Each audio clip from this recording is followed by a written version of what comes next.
ഒരുത്തനിങ്ങനെ അധ്വാനിക്കുക, കുടുംബത്തിലെ മറ്റുള്ളവരൊക്കെ അതിന്റെ പങ്ക് പറ്റി ജീവിക്കുക. ഇതിവിടെ അല്ലാതെ ഈ ലോകത്ത് എവിടെ നടക്കും? ഇനിയിപ്പൊ നിങ്ങൾ വന്നില്ലെങ്കിലല്ല, നിങ്ങളുടെ മണി ഓർഡർ വന്നില്ലെങ്കിലാ അവർക്ക് സങ്കടം.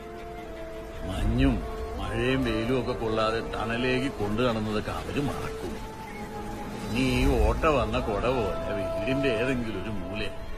അങ്ങനെയൊക്കെ തന്നെയായിരിക്കും നിന്റെയൊക്കെ അവസാനം. അല്ലാതെ നിന്നോടൊക്കെ ആർക്കാരായിട്ട്. 50 വർഷമായി പ്രവാസ ജീവിതം നയിക്കുന്ന നാരായണേട്ടൻ 60കളിൽ എങ്ങനെയാണ് നാരായണേട്ട ഈ മരുഭൂമിയിൽ എത്തിപ്പെടുന്നത്? വേലായുധേട്ടന്റെ ലോഞ്ചില് കോർഫക്കാനിൽ വന്നിറങ്ങി. അവിടുന്ന് ഒരു അറബിയുടെ സഹായത്തില് ഷാർജയിലെത്തി. ഷാർജന്ന് ദുബായിക്ക് നടന്നാ വന്നെ. അന്ന് ദുബായില് കെട്ടിടങ്ങൾ പണിത് വരുന്നേ ഉള്ളൂ. ഇന്നിവിടെ കാണുന്ന പല കെട്ടിടങ്ങളിലും എന്റെ